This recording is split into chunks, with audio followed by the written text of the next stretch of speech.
con én bay, con én la đà, tựa bay tên nữ trong cung nhạc tình cha cha cha.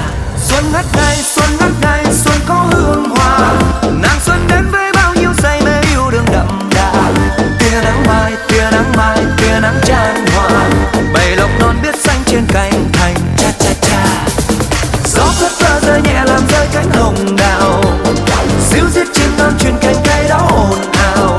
Nàng ngồi hóng tóc bên hiên nhà, chàng nhìn mây trắng bay xa mờ, tuyệt vời trong bức tranh xuân nhạc tình cha cha cha.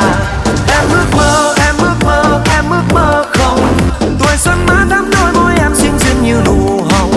Em ước mơ, em ước mơ, em ước mơ gì? Một trời xuân có chim ca vàng mừng em vô quy.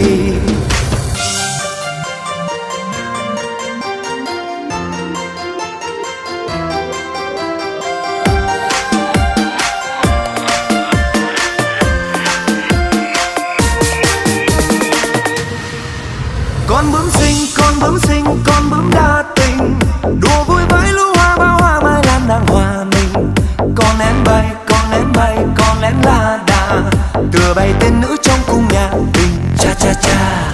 Xuân ngất ngây, xuân ngất ngây, xuân có hương hoa, nàng xuân đến với bao nhiêu say mê yêu đương đậm đà. Tia nắng mai, tia nắng mai, tia nắng chan hòa, bầy lộc non biết xanh trên cành thành cha cha cha. Gió phất phơ rơi nhẹ làm rơi cánh hồng đào, xíu xiết chim non truyền cành cây đó ồn ào. Nàng ngồi hóng tóc bên hiên nhà, chàng nhìn mây trắng bay xa mờ, tuyệt vời trong bức tranh xuân nhạc tình cha cha cha. Em ước mơ, em ước mơ, em ước mơ không, tuổi xuân má đắm đôi môi em xinh xinh như nụ hồng. Em ước mơ, em ước mơ, em ước mơ gì? Một trời xuân có chim ca vàng mừng em vô quy. Gió phất phơ rơi nhẹ làm rơi cánh hồng đào, xíu xiết chim non truyền cành cây đó ồn ào. Nàng ngồi hóng tóc bên hiên nhà, chàng nhìn mây trắng bay xa mờ, tuyệt vời trong bức tranh xuân nhạc tình cha cha cha.